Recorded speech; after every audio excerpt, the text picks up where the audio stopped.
as we stand today, because we adopted the Bitcoin Treasury strategy, we've increased the value of that by 38% in the space of just over a year, which is kind of, for me, that's it. That says all we need to say on why we're doing what we're doing. So I think it's for us. We obviously accept Bitcoin as payment for our beers on the website. We hold those Bitcoin on our balance sheet. We converted our cash balances into Bitcoin.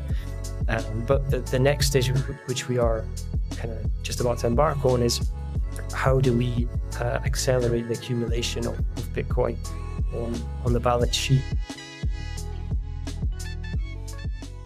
James, how are you doing? I'm great. Yeah, good to be here. Thanks for having me on.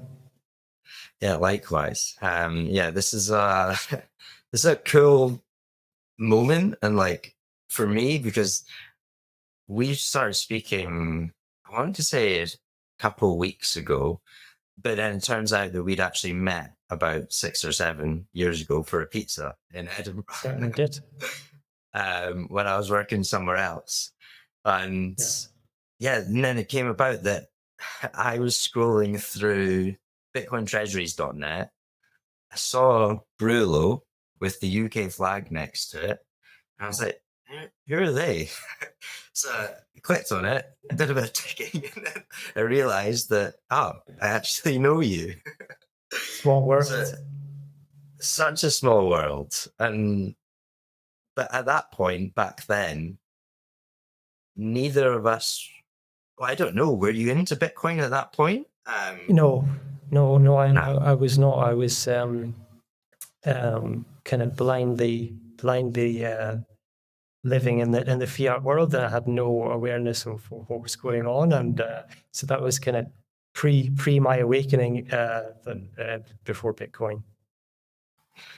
Yeah, and I would have been. That was my crypto moment. So I was in crypto at that point. Okay. I went through that phase.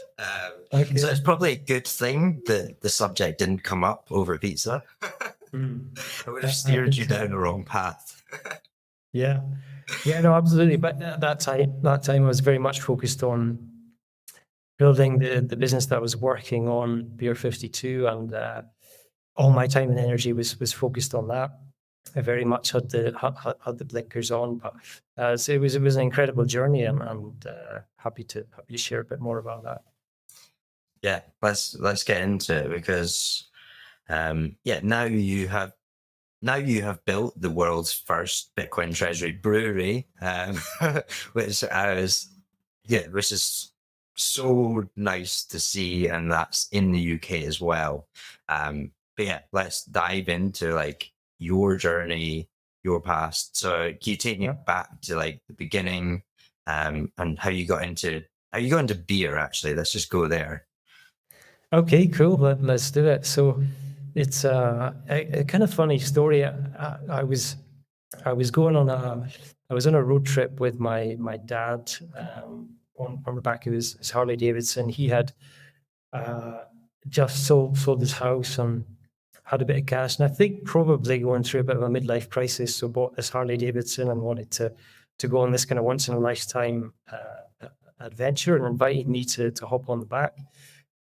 So we set off from Scotland, traveled all the way down the UK, and then throughout Europe over the space of a couple of weeks. And during that time is when I got into beer, because he was a massive fan of craft beer. We sampled lots, during the road trip. Made for some hairy next again days, I have to say, on the bike. But it kind of opened up my mind to the idea that there was other beers out there, because, being honest, I was in my early 20s. I would back or buy whichever mainstream brand had the funniest ad on TV, or frankly, whoever had the best promotion in the supermarket at that time. That's what I would gravitate to.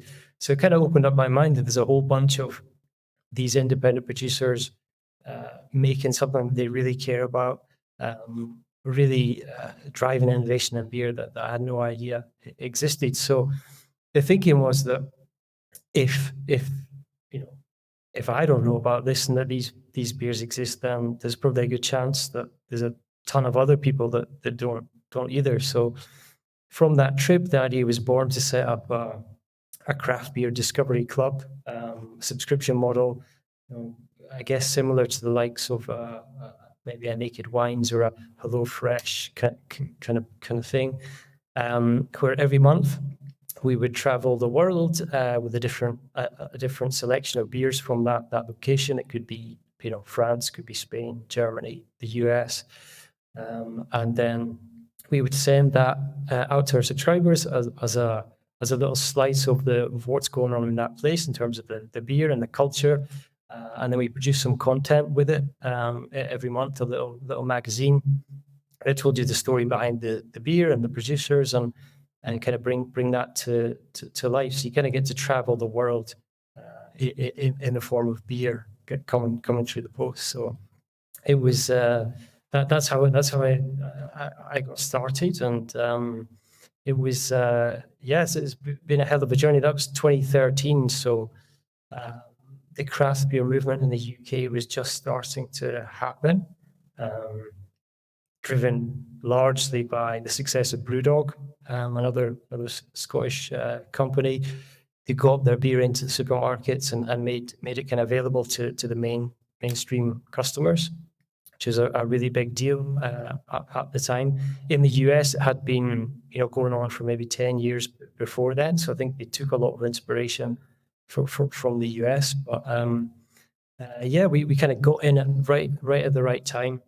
The right idea at the right time was what happened, and over the course of the past 10, 12 years now, actually, we grew that business from zero to I think 200,000 subscribers at our peak, which is incredible. Well, that's all just based in the UK, and we very proudly got into Sunday Times Fast Track 100, which was absolutely incredible. And I would have had no idea from that kind of piss up around Europe on the back of a Harley Davidson would turn into my career.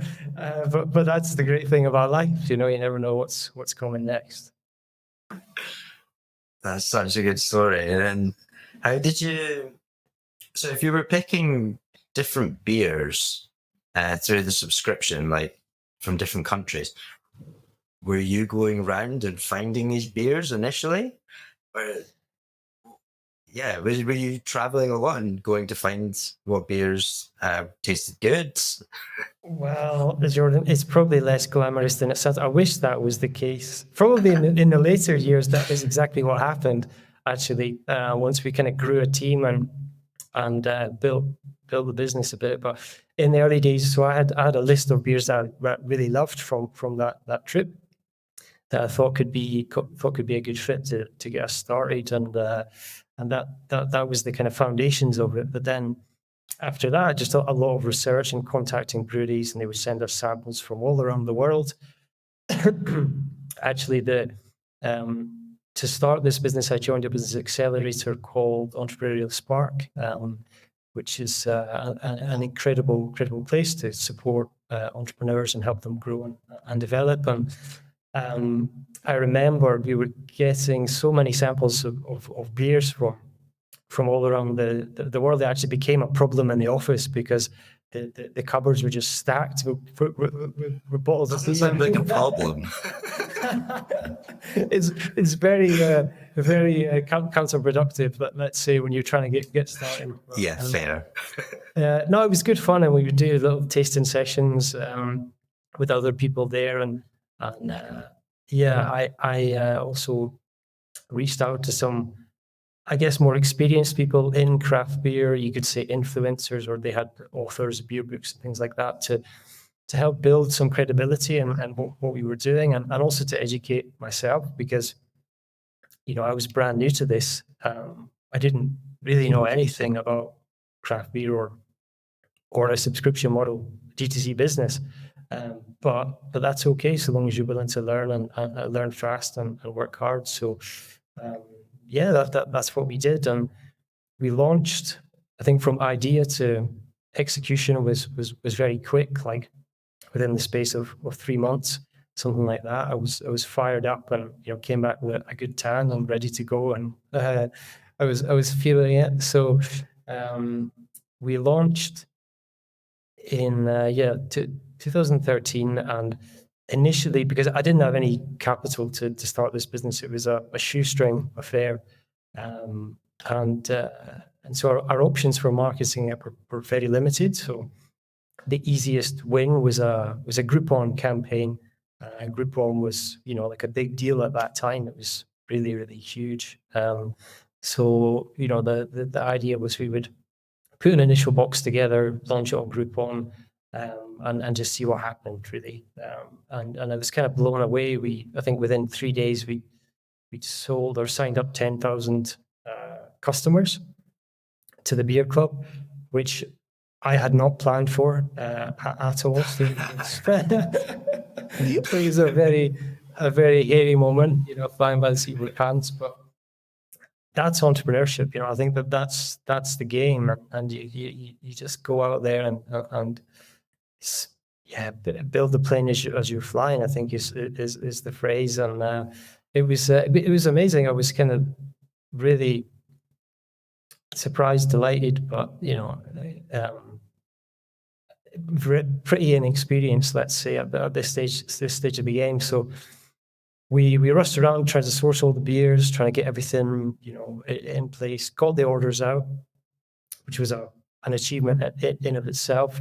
But then what happened was approximately 30% of the parcels or boxes of beers that we sent out smashed in the courier.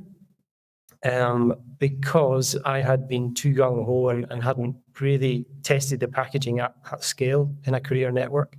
I'll not mention the courier that we used, but anybody who lives in the UK who receives parcel with a mediocre service will probably know who I'm talking about. Or let's say an awful service. Yeah, I know. I think they've rebranded a couple of times.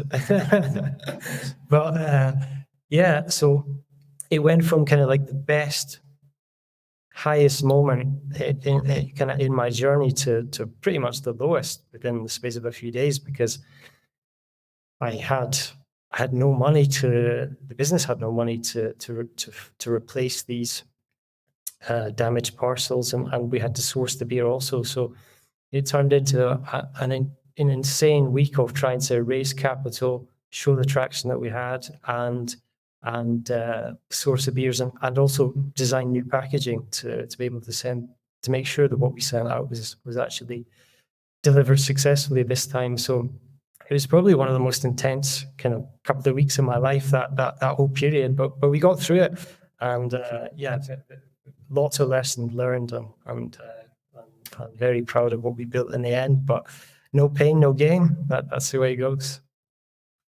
So true. And like, I can imagine in that moment, it was like a nightmare. But at the same time, I'm listening to that and I'm like, that sounds really fun. Because it's like problem solving, like problem solving as you're going. And it's like, you've got traction as well at the same time. But yeah, you're right. It is like building a plane whilst flying. Like that's exactly what came to my head before you said it. Which is the fun part. Exactly, and it was fun.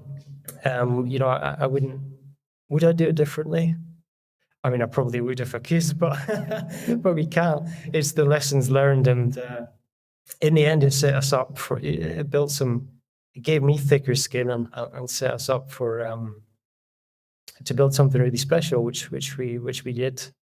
We did in the end, and an incredible business, and another one that kind of we built from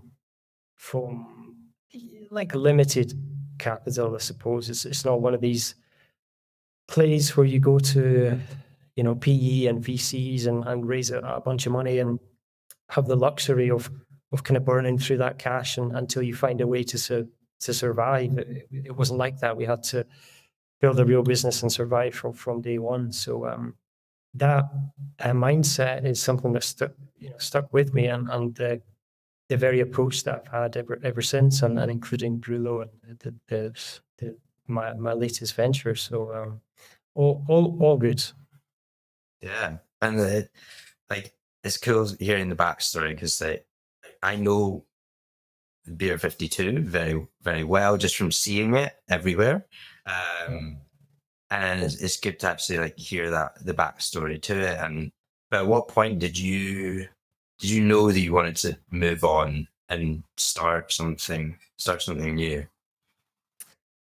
Yeah. A certain point I did, but I was very focused on building what we had during that time. It was like for me personally, it was like a 10-year journey from launching to me eventually exiting the business. And it's funny because at that time I was reading books like I don't want to do this a disservice, but the 4-hour work week. I don't know if Yeah, I'm Tim too, Ferriss. yeah, exactly. And so I kind of had visions of working from a beach, and kind of this kind of outsourced business model, and everything it being sweet and living the dream. And I found out very quickly that that isn't the case. Involves a lot of graft, a lot of pain, to get to where you want to get to. So yeah, full focus was required, and in the business accelerator that I was part of, focus was one of the main mantras. Don't get distracted by new shiny objects, and I think that was key to our success. So I stick to the knitting. I do one thing very well, which we did, and then I think, what was it, 2019 or so, I did dry January for the first time, and it was great. I felt fantastic, taking a break from alcohol, but uh, the options that were available were poor. They were very limited, and I was kind of left wanting from that experience, and I kind of felt that there'd been this huge wave of innovation in craft beer, or in beer, that became the term craft beer. Some really, a lot of creative people working in the space, and kind of developed this whole new industry, and which was great. But when you look at the alcohol-free side of things, it had been completely and utterly abandoned. I think it was still stuck in like the 1990s or something like that. Kind of, you got the dusty Beck's Blue in the bottom of the fridge in the pub, and that kind of stuff. And the supermarket is just a bunch of terrible options. So having been on that journey with Beer 52, I thought, well, I don't know why this has been abandoned, but somebody needs to do something about it, and why shouldn't that be me? So I decided to kind of to take action, and try to change that and create something positive, so that for those who wanted to have a beer but not consume alcohol, it could still be exciting, and something that you look forward to, and you don't have to kind of hide the label, or the kind of expert label in the pub. You got your hand over it to kind of pretend like it's still a real beer, because there's like a real stigma that comes with consuming alcohol-free beer, or there was then. So I wanted to create something fun that looked beautiful and tasted great, and there was no compromise on flavor. So that's why I decided to start it, and it was very much like a side project. Just I really kind of like testing the market, and also learning how to produce a very high quality beer that is alcohol free, that can sit side by side with its kind of full strength counterpart, and still be interesting, which was a process, and took some time. But yeah, we're there now, and we have an incredible selection of beers that won lots of awards, and had many people say kind things about. So it's all just the journey. It is. Why? Why do you think this is just like totally thinking off the top of my head? But because I remember like alcohol free, like maybe like 10 years ago, where it was just wasn't non-existent, as you were saying, like you were like shying away from it. But now, like, I will go to the pub and I will happily get an alcohol free beer, like, because I'm playing football later on. This is an example Yeah. just from from last week, actually. Right. I was playing football later on. My friends were all going to the pub, and I was like, right, well, I'll come, but I'll have an alcohol free one. And I felt okay doing that. But I Mm. wouldn't have before. Like, what do you think's culturally changed that now, like, there's a lot more people drinking less, but still wants that taste of alcohol? Yeah. Yeah, no, definitely. There's been a, sometimes it felt like it's been quite slow progress. Kind of watching it and having this business from the sidelines. Alcohol still dominates, and but gradually over the last few years, the options have become better, and with that, as the quality improves, I think, and availability improves, then people, I think, are more open to it, because I don't think you could blame people just a few years ago for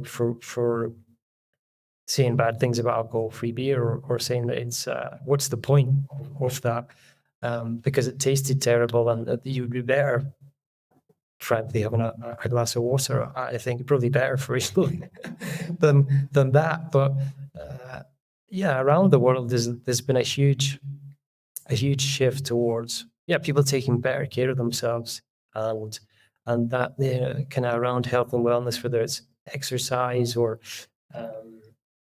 or the food that they consume, or alcohol, looking at it in a different light. I think that, you know certainly in the UK, alcohol is like baked into our culture, or like for every event, for every celebration, it involves alcohol, and that's fine. I'm not anti alcohol at all. I still consume it in moderation at special occasions. I think it's okay. Um, but it's yeah, I think it's just been a process of people having better options, and naturally, the shift starts to happen. So we've been riding that wave, and in some ways, I think we've kind of been patiently kind of waiting on the sidelines to wait for or as the market grows.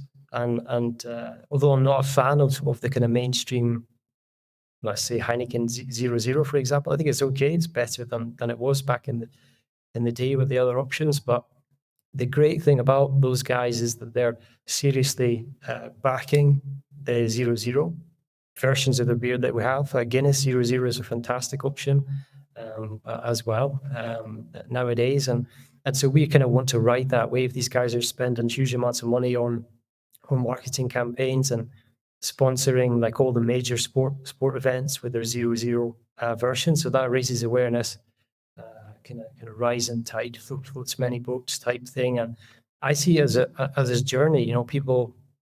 Say people try the 0.0 of the mainstream brand. They say, okay, this is actually quite good, and then over time they maybe become more open to trying more interesting alcohol-free beers that have more flavor, like the ones that we produce. That are yeah, that I think they look more interesting, and they certainly taste more interesting, in my personal opinion.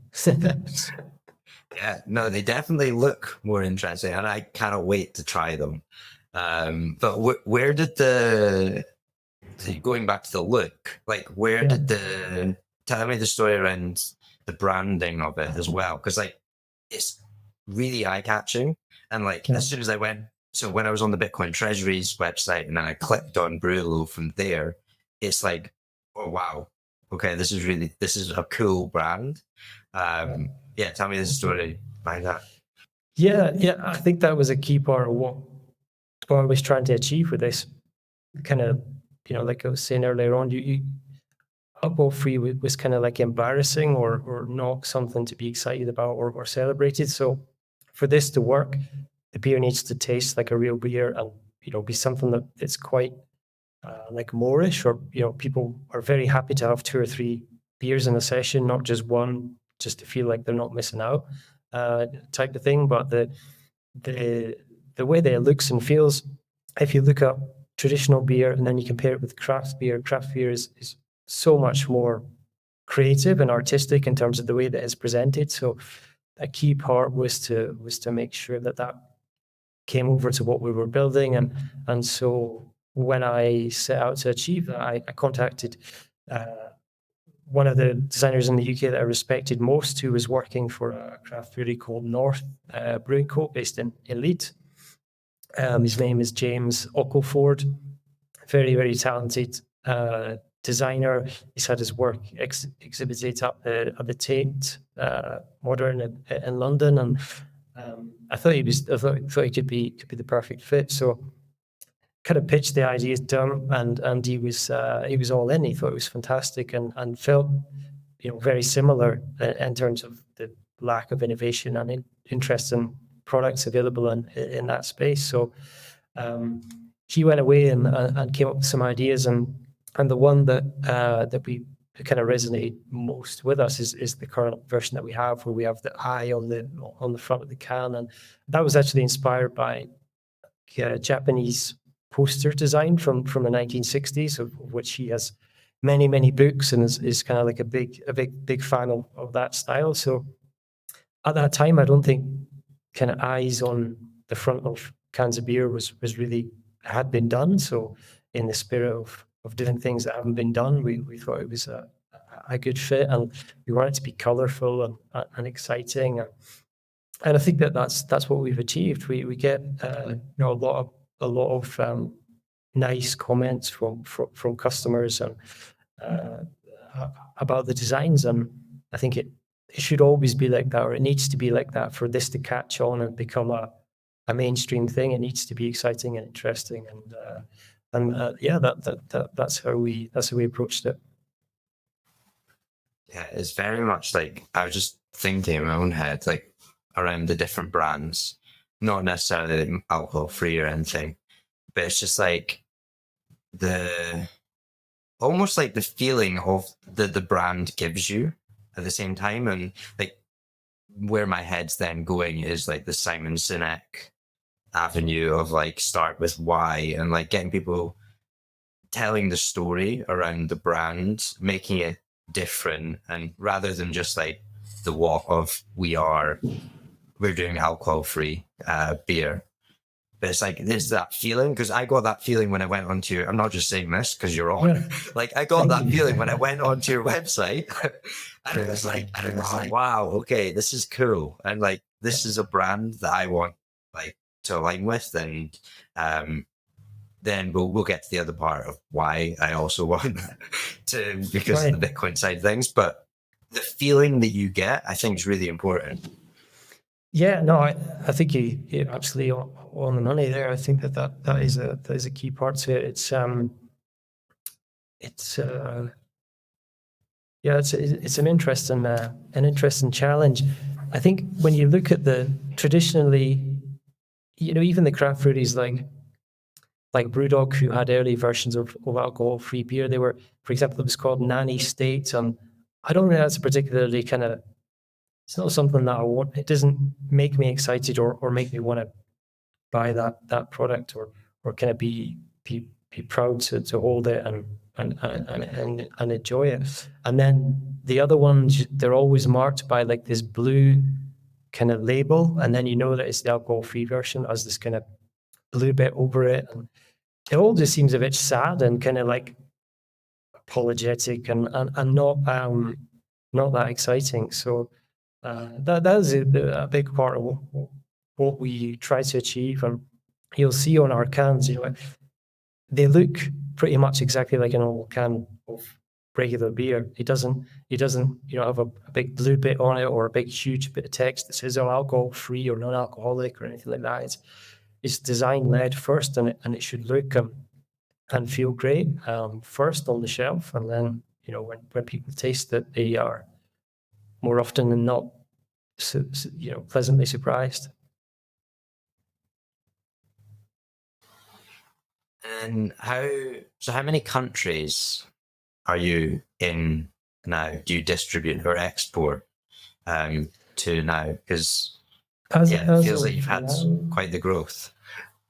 yeah, definitely. As of now, so we export to 16 different countries, which is something I'm really proud of and is very cool. But I think it also just speaks to the fact that this is like a global movement. It's not just like an isolated or niche thing. It's something that is happening all around the world. And so, actually one of our biggest export market is Japan, which is completely completely random. There is obviously that connection with the eye and the poster design from our designer. I don't know if that was in any way uh, connected to our success in Japan. Who knows? I don't know. I need to go there and ask people. But Yeah, that's it was interesting. That's really interesting, actually.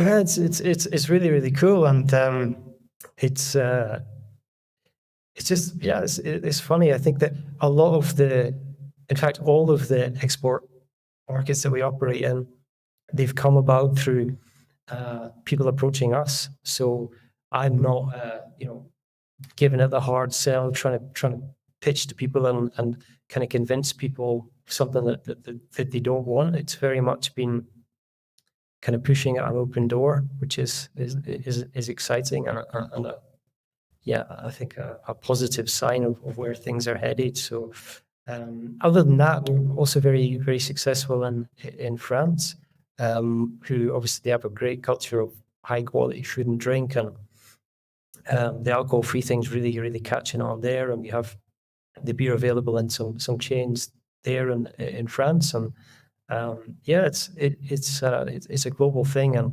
we're soon launching D2C options for the export markets. At the moment, it's just been trade customers who then distribute and sell in the local market. So that's to come in the next probably 2 or 3 weeks. We'll be live with a new warehouse that can fulfill that. So opens up a whole bunch of new opportunities for us. Wow. And it's like such a cool brand in itself, but then this is where we transition onto the Bitcoin side of things. Of like, Yeah. you are the world's first Bitcoin Treasury brewery, which is very cool. But when did Bitcoin Bitcoin first came to your attention? When roughly? 2021 was when I bought my first Bitcoin. I think there's probably quite a lot of people came in that kind of cohort that time. Yeah, because a lot of people Um, had time. That was the big thing that exactly. I'm just from conversations with so many people, like Yeah. 2020, 2021, because life slowed down, people had time, and Yeah. that then allowed them to study, which is super interesting in itself. It is, yeah. It says a lot about kind of education, I think, and like, people are kind of living their lives kind of almost like in the hamster wheel, isn't it? You're running that on that hamster wheel every day, and you're very busy. You have no time to think about anything or question anything, or how does the system I'm part of actually work? I think you just go with it and do your best, and grind yourself into the ground in many occasions. And yeah, there was time for people to think and to explore. I think that the kind of the money printer was going burr at that time as well, so that there was a lot of uh, cash around. I think people could go out and buy or consume the things that they normally could, because well, various lockdowns and things like that. So it allowed people to accumulate a bit of cash to then explore other things. And yeah, I got into it, but then in 2021. But yeah, I also bought a little bit of Ethereum then at that time, and yeah, I didn't know that. I didn't really know the difference when I made my first purchases of Bitcoin and Ethereum. I didn't know the difference. I kind of looked at it and I thought, well, the Bitcoin price is this and the Ethereum price is this, then it's only a matter of time before the Ethereum has a bigger upside, right? that was kind of I did that as well. Yeah, I think many people did. It's and then I guess that was me dipping my toes in the water, and it's funny because my stepbrother had been into it a few years beforehand, into let's say crypto, and he was always kind of trying to get me on board, and I didn't have the time because I was so busy building my business, and I didn't really get it. I thought it all just sounded a bit weird. So anyway, dipped the toes in, and then from there, I just went completely and utterly down the rabbit hole, and kind of read all the books that you would expect any kind of Bitcoin maxi to read on their journey, and listen to all the podcasts. And I mean, even to this day, I listen to some Bitcoin podcasts pretty much every day, or some version of content about Bitcoin every single day. And it's interesting because I realized that I had no idea how the world actually works, and how kind of manipulated people are as a result of the kind of fiat system that we've got. And it's almost like everyone's asleep, and very, very busy, so they don't have time to kind of question it and wake up. And once you really go down the rabbit hole and learn the ins and outs of how this whole system works and how broken it is, you never look back. Completely changed my life. I've never been the same again, and that's kind of been maybe a blessing and a curse, because it's not like when I hang out with my mates who they're absolutely sick of me talking about Bitcoin. So now I don't talk about it anymore, because it's just kind of I've tried. But yeah, they just don't get it. So it kind of limits your, like, I have a certain view on the world now that's completely different to my best friends, for example. And I just would love for them to see the light also, and to go on this journey. But it'll happen. It's just a question of when, and maybe it'll be more painful for them, when that does happen. But yes, it's just the way it goes. The upside is, I'm very optimistic about the world in the future, and I think that what Bitcoin is going to do, and positive impact that it can have. And meet a whole bunch of new people like yourself, and this conversation we're having right now is because of Bitcoin. And I think that's really, really special. It's a great community to be part of. I just have a real itch to figure out how do we communicate it in a way to regular people that they understand it in seconds, or at least have some interest in asking questions about how does the system work, and does it work for me, and what can I do to kind of get out of this rat race that I'm in. And many people have tried. Many of the most influential people in the space have tried, and they continually try, whether that's companies or individuals, to communicate it and to make attempts on a video or some way of expressing it to like Joe Blogs, or your dad or your best mate or whatever. I don't think anybody's cracked it yet. So I think that's still something to be that requires work. And I think for the whole dream of Bitcoin to come true, I think that has to happen. We have to find a way to communicate it to a wider audience in a manner that they get it. So I think about that every day. I haven't cracked it yet, but we continue. Yeah, no, I think about it as well. Don't worry, it's not just you. It's it's such a, because it's like a thing that you want to be able to articulate it in like the simplest form for someone to understand. Yeah, it's so difficult to actually do. Like the closest I think we've got is like, what's the problem? Joe Bryan's video, which was great, but there's still obviously like loads of people and that works for a lot of people to understand what the problem is. But also, you have people that are coming at Bitcoin from so many different angles. I think that's another problem. People have interests in different things, and which is why I think it's really cool that like how you're tagging on Bitcoin, but Bitcoin's actually an integral part of your business. Like the more I've dived into it, it really is.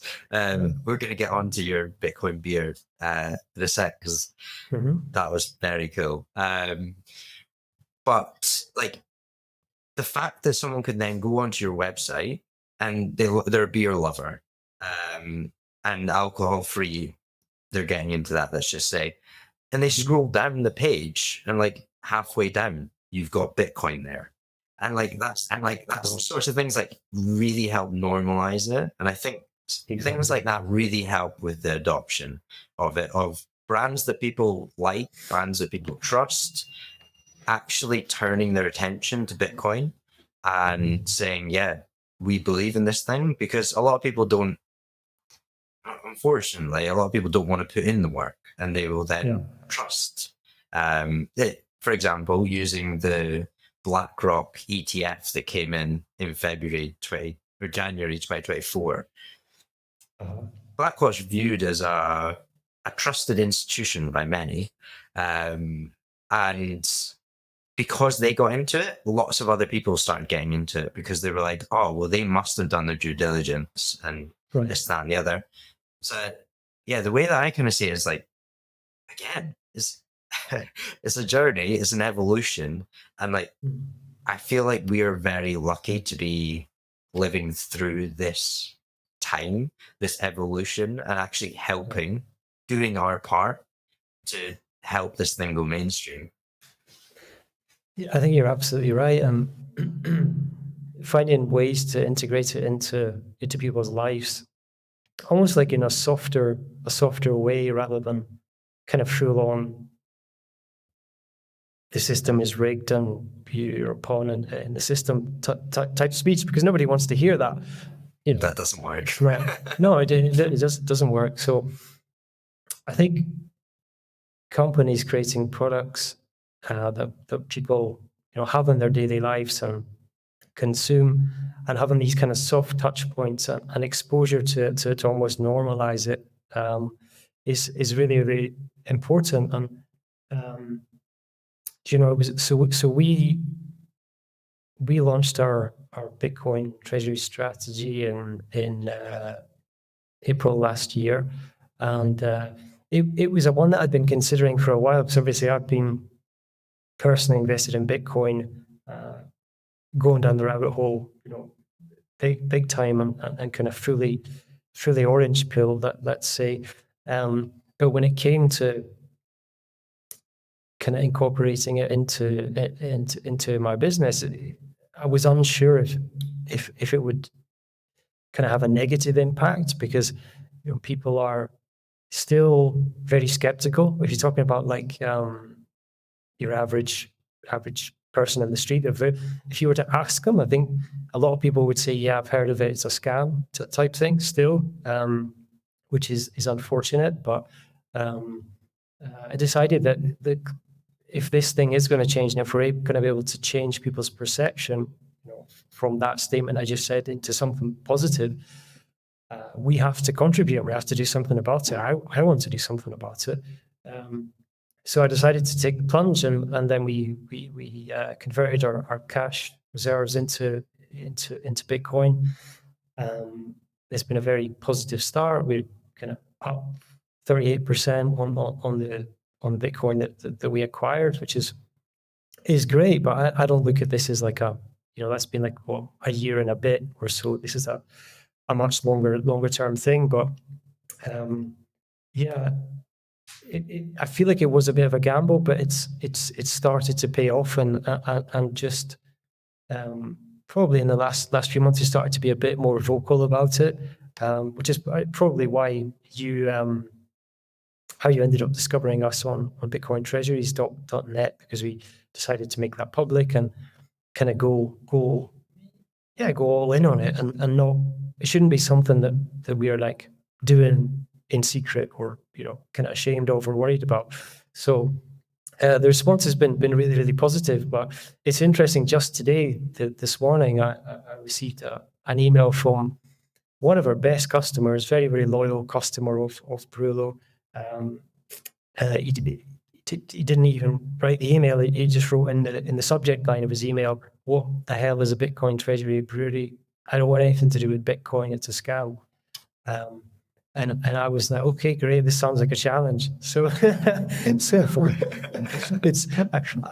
I don't have the time to convince people one-on like every single day, every single person, that, you know, to educate them about Bitcoin. But I feel like it's an opportunity to explain why we're doing what we're doing, the benefits, the results, and you know, kind of share more about the wider adoption. You know, I think just recently, there's even the likes of Harvard, I think, now have Bitcoin exposure. There's all the ETFs in the US, and I think the largest sovereign wealth fund in the world from Norway also have now Bitcoin exposure. So there's hugely credible names now that are kind of on this Bitcoin journey, and I think that helps credibility. So when I go back to these, well, I've already gone back to them, but those were some of the examples that I gave, as well as explaining kind of our thinking on it. You know, if you look at businesses globally, but let's focus on the UK for now. It's been such a challenging time, because you had the pandemic and then rampant inflation since then. So you have all the input costs for small businesses or small to medium businesses. They're going absolutely bonkers, and it's difficult to survive. The amount of businesses going into administration and things is just, you know, astronomical. It's so depressing to see. Small businesses are the heart of the economy in the UK and are a very important part of that. So if we build a profitable business that contributes positively to society, we are rewarded with profits, I guess. You know, naturally, if we do something that is good, those profits can be held in the bank account, in which we make low single digit interest rates. You know, that's kind of, you think, oh, right, okay, we've made whatever on that. But the reality is, of course, you haven't, because the rampant inflation and, you know, you've got all these rising costs. So for us, very practically, it is a hedge against that, because if we had done nothing in April 2014, we would have gained, what, say, 3-4% or whatever it might be, not factoring in inflation. As we stand today, because we adopted the Bitcoin Treasury strategy, we've increased the value of that by 38% in the space of just over a year, which is, it kind of, for me, that's it. That says all we need to say on why we're doing what we're doing. So, yeah, I think it's for us. We obviously accept Bitcoin as payment for our beers on the website. We hold those Bitcoin on our balance sheet. We converted our cash balances into Bitcoin. But the next stage, which we are kind of just about to embark on, is how do we accelerate the accumulation of Bitcoin on the balance sheet, and you know, that comes from raising additional capital and going into kind of different pools of capital to be able to do that. So that's very much our focus, and you know, I want us to be extremely aggressive on that, and that's the plan.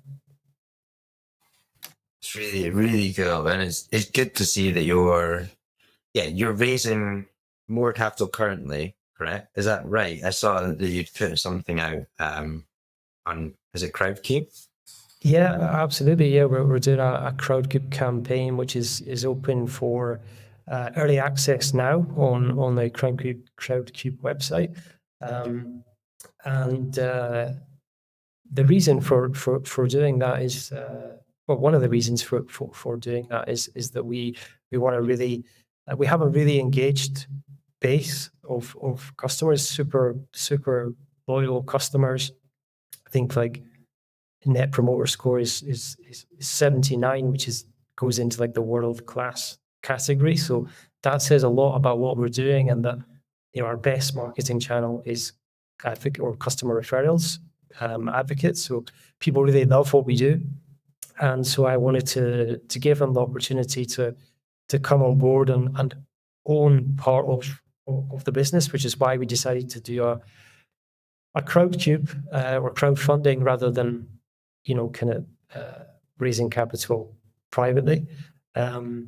And the response so far, so we went live a couple of days ago. Response so far has been incredible, from not just like regular retail customers, but also our trade customers who are really interested in it and have asked lots of questions about the Bitcoin Treasury strategy and why we're doing what we're doing. And that's great because it's opened up their mind to this, and that, with any luck, should have a knock-on impact and help convert some of those guys, or at least get them to start to ask questions. And that's where it starts. So honestly, like, it's so good to hear that you wanted to actually come out and say that you were doing this and like being public with like your values and the company's values and everything. Because just from our perspective as like Bitcoin Collective, because we work with quite a lot of different companies, and we get a lot of companies coming to us looking to build a Bitcoin strategy, or maybe they've already built a Bitcoin strategy.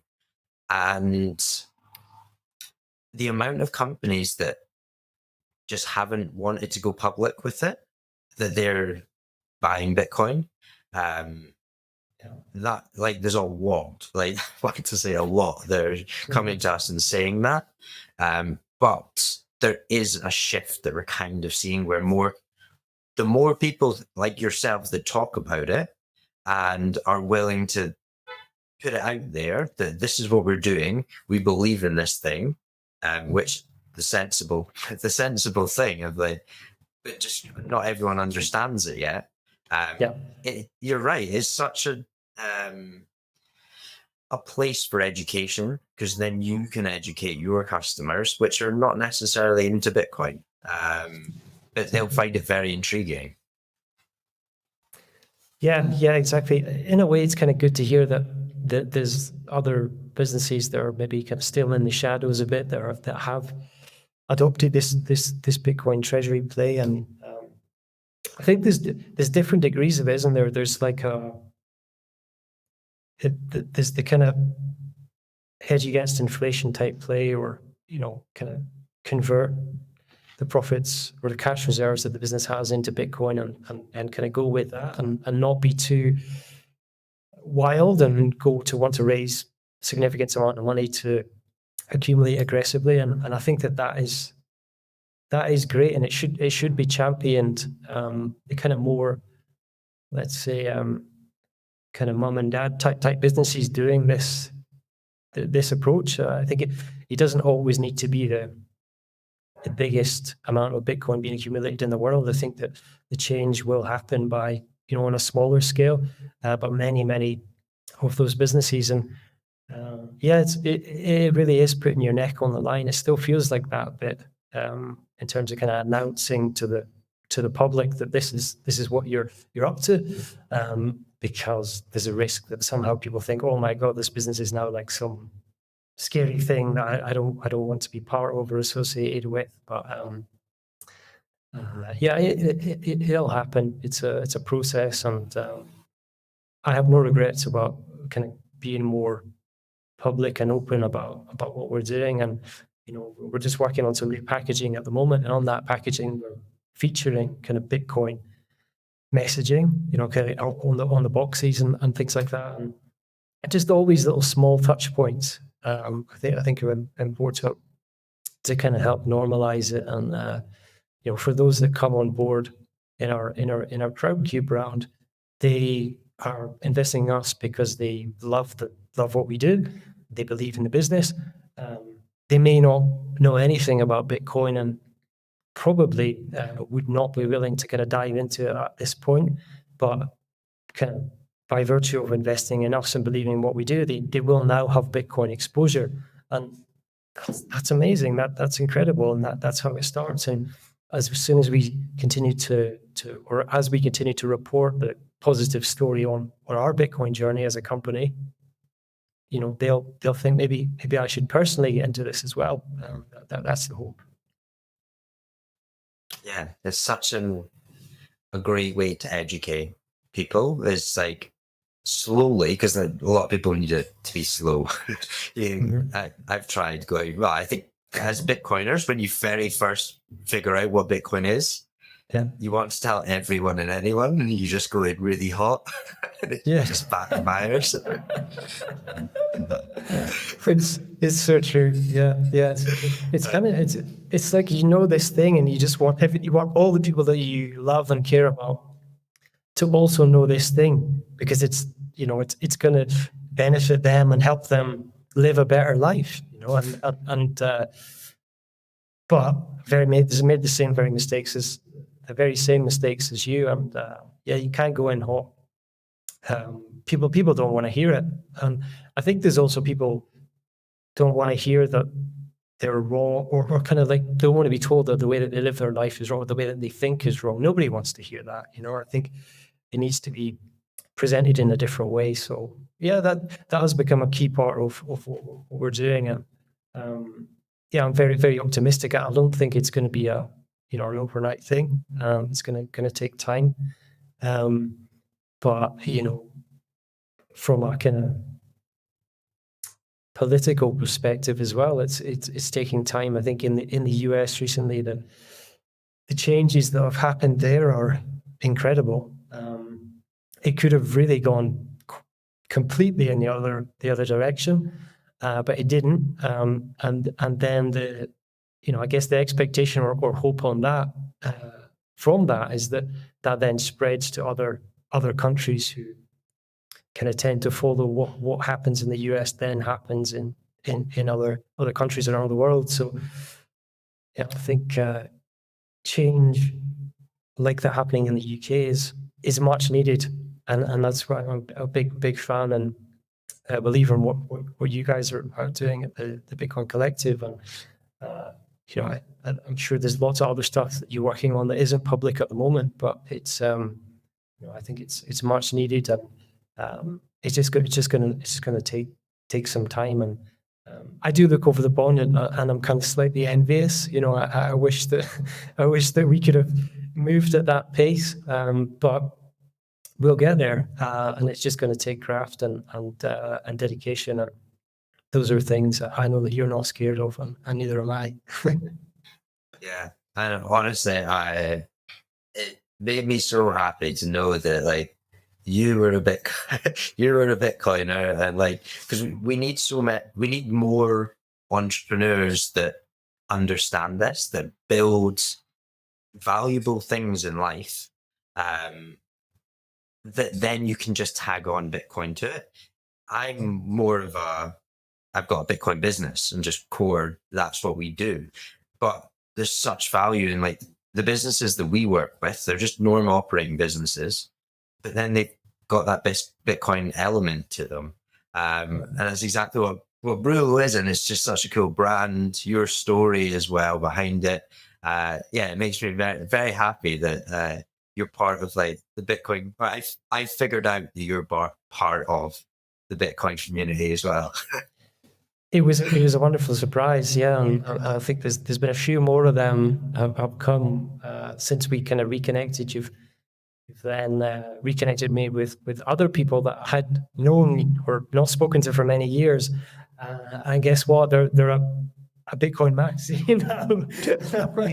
Well, a lot changed since we last spoke, for the better, and it's incredible. It kind of gives you this, I don't know, just it kind of G's you up a little bit, and and think, oh yeah, this is great. I'm so happy. There's another one. There's another one on board, and yeah, long may that continue. It's interesting. I speak with other entrepreneurs all the time, and many of them still, yeah, they still don't get it. And I did try, but yeah, it'll happen. It's just a case of when, and sticking at it and doing all the things that we're doing. And I read, I didn't read. I listened to the podcast, the episode that you did recently with I think it's like a baker who had adopted yeah, Henry. Henry, and how Yeah. the Bitcoin Treasury strategy. A lot of what came out of that resonated with kind of what we're doing, and yeah, long may that continue. I think it's fantastic to see. It is like, and honestly, we are at that. What we're getting the sense like we are at that tipping point for Bitcoin, and like people businesses understanding it, the people wanting to come forward and say that they've got Bitcoin on their balance sheet, whatever it is, just because that credibility is just like creeping up for a lot of people. So yeah, it's great to have you on the podcast, and yeah, just have Brulo like as part of hopefully like the Bitcoin community can get behind it. And like I put a link down below or to Brulo because I just want people to click on it and just be like, just look at the website, and then potentially buy some of the beer, try it, but then also like it makes sense, yeah, to also get behind you because you're building. It's clear that you're like Bitcoin through and through, and you've made that an integral part. The last thing I want, because we didn't really touch on this at all, but there was a photo, and anyone watching on YouTube, I'll put this up, but you made 21,000 cans of Bitcoin beer when you announced your treasury. So cool. Yeah, thank you. It was really good. Our designer did a great job on the kind of look and feel of that as well. And I think, yeah, obviously the 21,000 produced was a nod to the 21 million Bitcoin, and it was kind of, yeah, just another touch point, another way to open it up to people in a softer way. And introduce people to, or our customers to Bitcoin, and start to spread that message. I think it was a huge success, and I would love to do more of that, in terms of kind of specific messaging on the packaging and the releases that we do for either it could be certain milestones in Bitcoin's journey or our journey. But yeah, it all comes back to that, getting the message across in a format that regular people understand and it fits into their daily life. And you could be drinking that Bitcoin beer and reading a little bit about the story on the back, and then that might make you raise some questions, or you can have further information available for people who want to read up on it. So yeah, very, very, very cool, and really, really proud of what we did with that. I would say watch this space for more like that.